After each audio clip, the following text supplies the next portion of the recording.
Boa tarde a todos, nós somos o Disperciência e hoje nós vamos falar sobre a biogeografia da Mata Atlântica.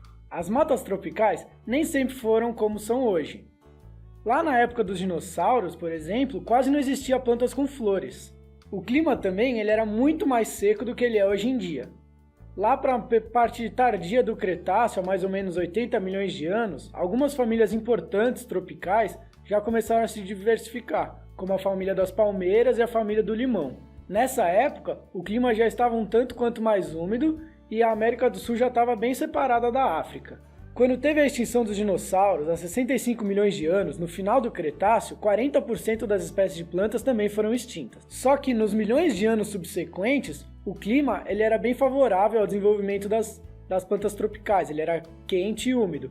Então isso permitiu a recuperação rápida desses grupos. 15 milhões de anos depois, já há 50 milhões de anos atrás, devia ter uma floresta que cobria inteira, do Atlântico até o Pacífico, que é bom lembrar que ainda não tinha os Andes, então dava para ter uma floresta tropical inteira ali cobrindo a América do Sul.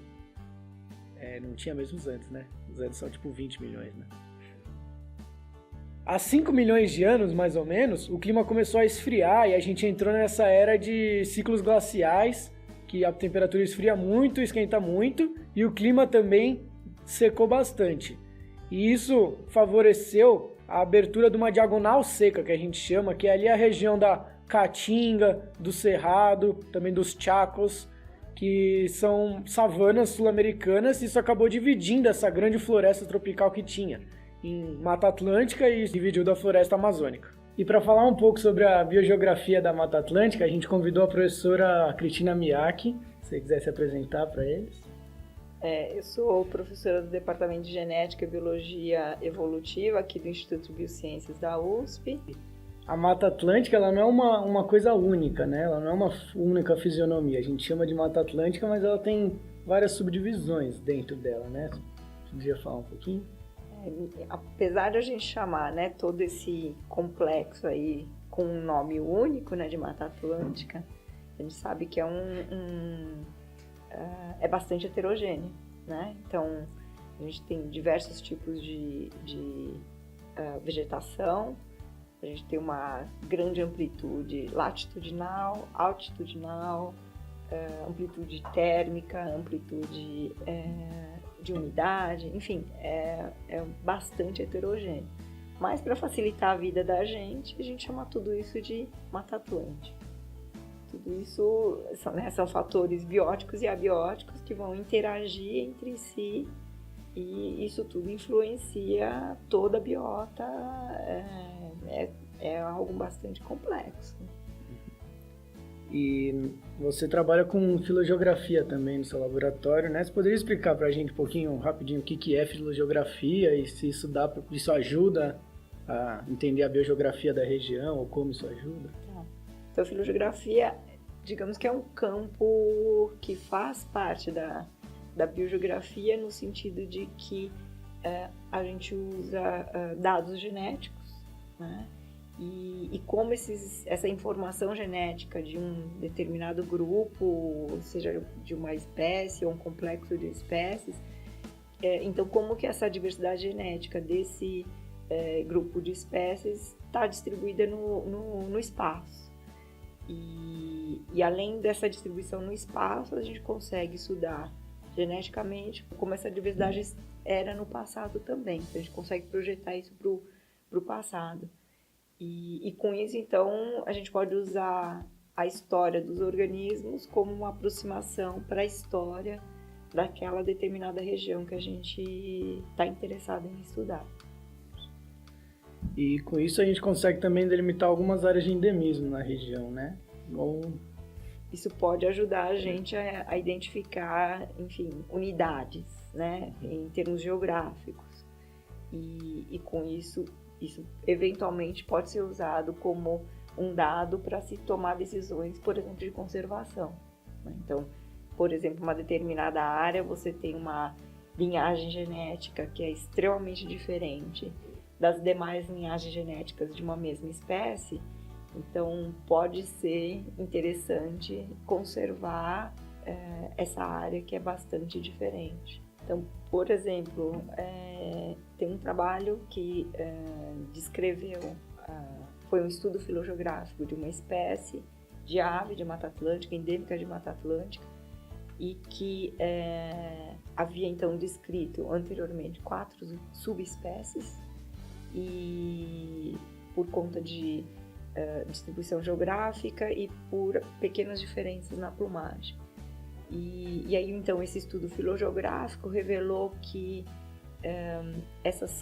esse conjunto, né, de linhagens correspondem a pelo menos uma linhagem geneticamente muito diferenciada que ocorre nos brejos de altitude, que são considerados como resquícios de Mata Atlântica no meio da Caatinga,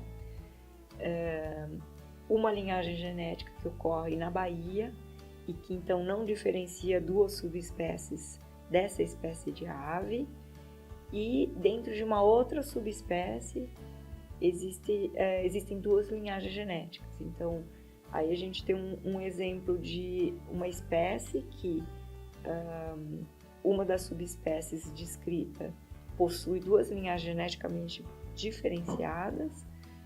2 dessas subespécies são bastante semelhantes geneticamente entre si, ou seja, a gente não consegue diferenciá-las. E uma das subespécies é geneticamente tão diferente que ela passou a ser considerada como uma boa espécie.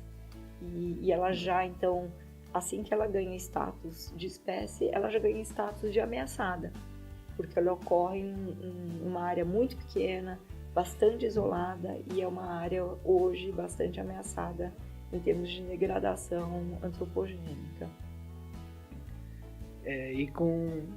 E com essas relações genéticas, vocês conseguiram também inferir alguma coisa da história das áreas, da relação entre as áreas? Também a gente então usa como aproximação, né? Então a história, como eu falei, a história dos organismos recuperando a história das áreas. Mas obviamente isso a gente só pode generalizar como história da área uma vez que a gente tiver vários organismos estudados. Então, aí sim a gente vai ter o que a gente vai chamar de um real padrão geral. E em relação a essas subdivisões de áreas de endemismo da Mata Atlântica, para diversos grupos, a gente consegue recuperar algumas áreas principais. Por exemplo, a gente consegue dividir a Mata Atlântica entre uma porção mais norte e uma porção mais ao sul, em geral dividida aqui no Rio Doce, na região do Vale do Rio Doce. E depois também tem subdivisões internas. E a região de Pernambuco e da Bahia são recuperadas para diferentes grupos, como regiões distintas. E também aqui na região mais sul da Mata Atlântica tem uma subdivisão entre ali a região da Mantiqueira, divisa de São Paulo do Rio, tem uma importante divisão. E também um pouquinho mais ao sul tem uma outra região. São as 4 grandes regiões da Mata Atlântica que são geralmente reconhecidas em trabalhos mais amplos.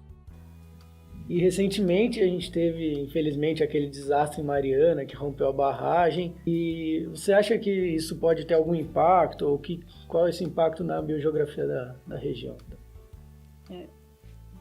Infelizmente, né, foi um desastre bastante importante, bastante grande.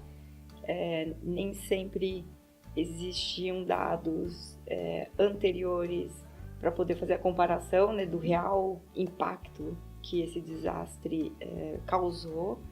Então, talvez a gente não consiga realmente avaliar muito bem quantitativamente o que isso causou por conta da falta desses dados prévios. E falar um pouco assim, sobre o futuro é um pouco difícil, né? Saber exatamente qual vai ser a consequência.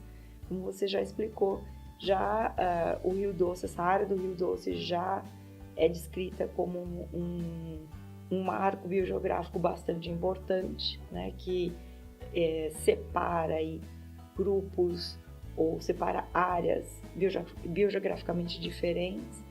Então, é difícil a gente isolar o que já era da história, né, e o que esse impacto, esse desastre vai causar no futuro.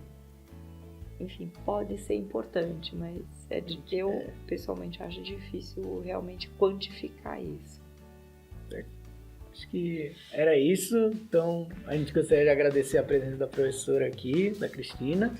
E se vocês gostaram do vídeo, deixe seu like, se inscreve no canal e deixe as sugestões de temas para os próximos vídeos. E muito obrigado. Gostaria de dar uma palavra. Eu que agradeço e parabéns pela iniciativa, né? Obrigado. Acho muito importante. Parabéns.